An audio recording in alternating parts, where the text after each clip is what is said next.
Hey guys, Troy Francis here. Social circle game.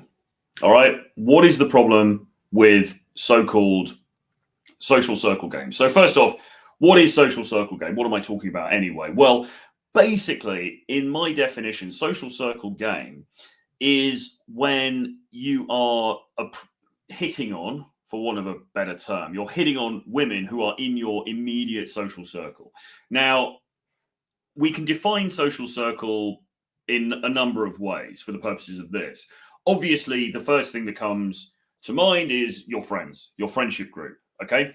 So maybe you're friends with some guys that you've known for a long time and from university, for example, and then some females as well. And then they've got friends, or the guys have got girlfriends, and then the girlfriends have got friends and stuff like that. And you guys are sort of meeting up and you're hanging out a lot, maybe go on holiday together.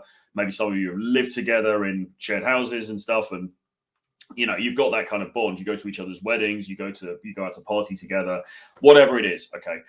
That's the first thing that we think about when we think about social circle. But more broadly, you can also think about it in terms of people that you just know. You could even sort of incorporate work into this as well, if you like. The friendship group that you've got from work is sort of a social circle, but perhaps more pertinently than that, it's things like if you're part of a social group. So maybe you go to a dance class, or you go to an art class, or you go to, you know, there's a hiking group or a mountaineering group you're part of, or something like that. Okay. That is also a form of social circle. Okay. This is all stuff that is not cold approach, I suppose, is the best way of thinking about this. In the sense that when we talk about cold approach in order to meet people for dating, what we're talking about is, okay, there's a woman over there. I've never met her before. I don't know her from Adam or Eve.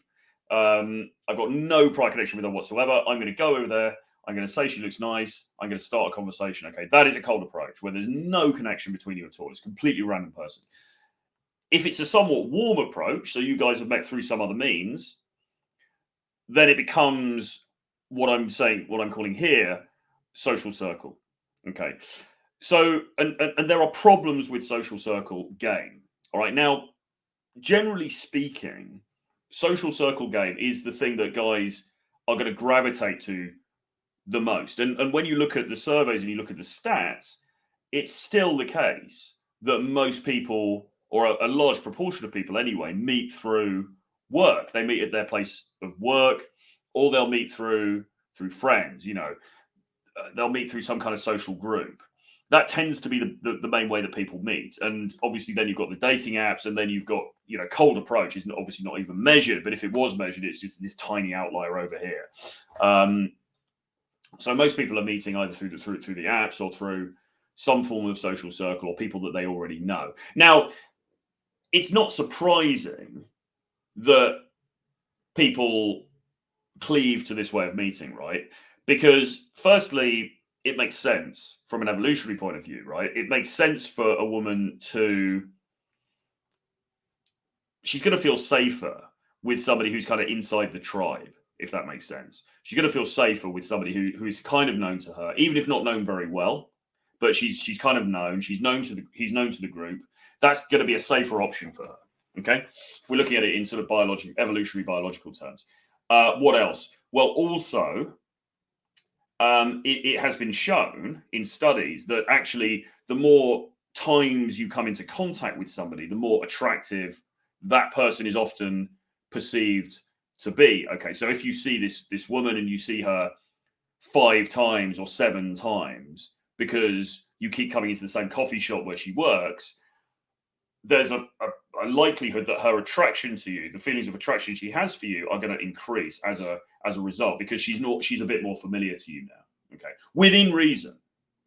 And as with all of these things, there are caveats and there are opposing viewpoints and opposing stories or narratives. And with this particular one, you don't want to become too familiar.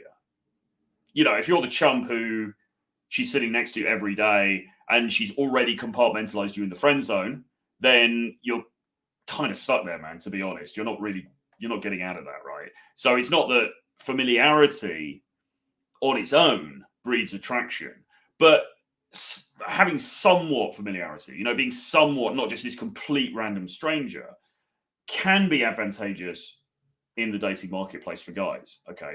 And again, as I say, you've got to be very careful with this because you don't want to be too familiar, because then that becomes boring and it feels incestuous. I think there's also incest is also another evolutionary aspect of this.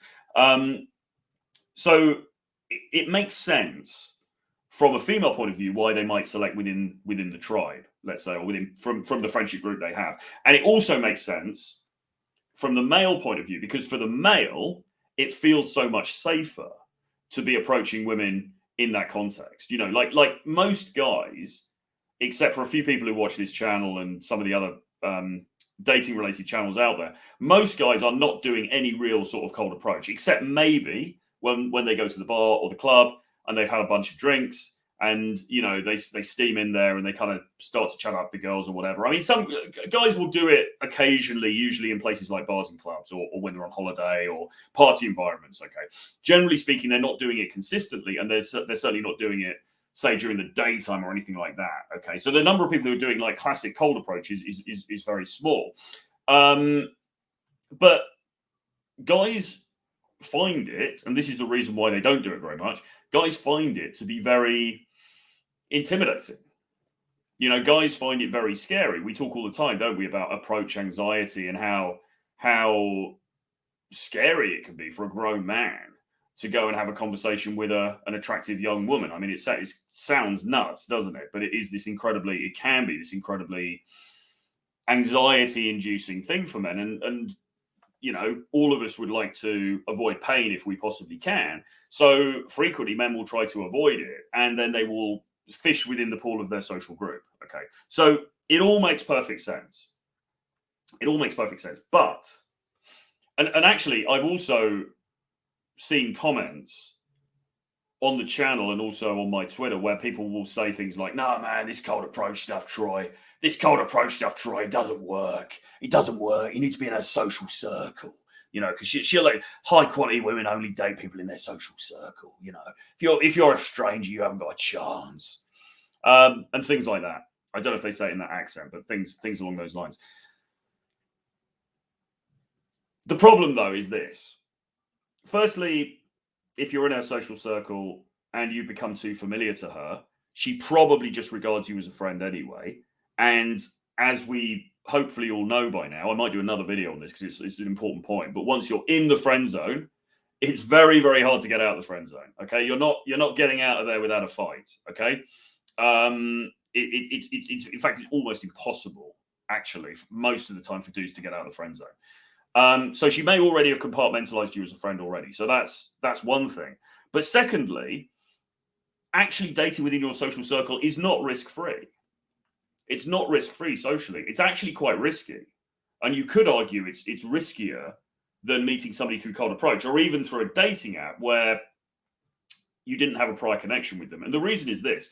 Firstly, if you approach somebody in your social circle and you do it in a clumsy way, or you offend her, or she just takes umbrage at the approach, or even if she doesn't, but she rejects you, that can then reflect badly on you afterwards. Because what happens when she goes and tells her friends? Okay, what if she's like, "Oh, you know, Steve was just being super creepy.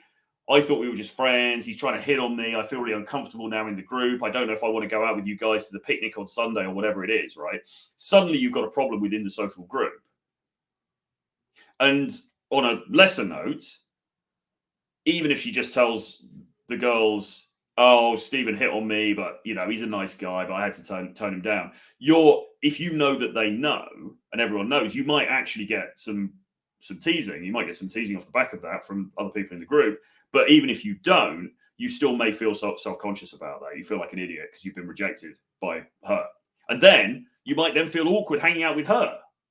And she might feel awkward hanging out with you, because once you've kind of tried to cross that bridge from friendship into something else with a woman, and she's rejected you, that's kind of embarrassing, isn't it, for both of you? It's a bit awkward.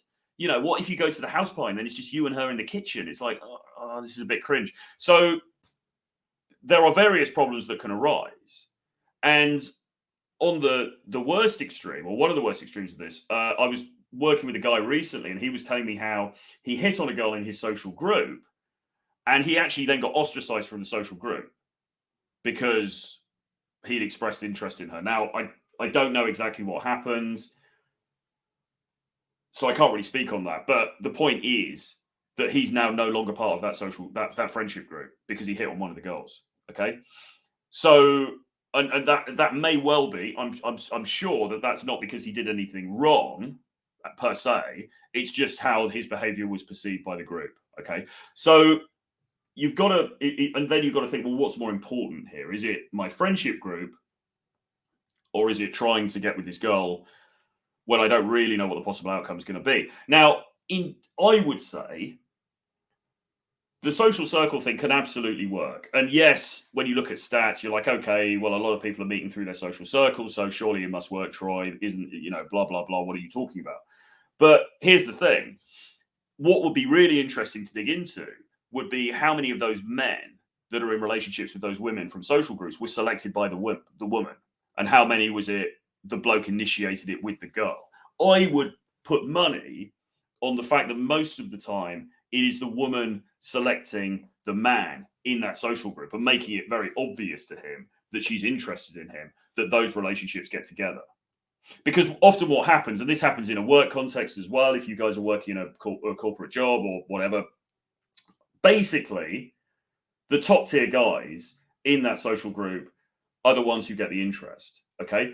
And because the guys are reticent for the reasons I've outlined about hitting on the women, and it's kind of not appropriate in a work situation, or maybe it's not in a friendship situation. So the guys don't really do anything. The guys become these passive figures who are sort of sitting there, and you might fancy Alice, who's your friend's girlfriend's best friend, but you're not actually going to make a move on her because that could be embarrassing. So you're just kind of sitting there hoping that she's going to like you. Okay. And sometimes that happens. If she thinks you're hot, you're perceived as one of the top tier guys in the group, then yeah, sure, social circle could work really well for you because you're going to be selected by her.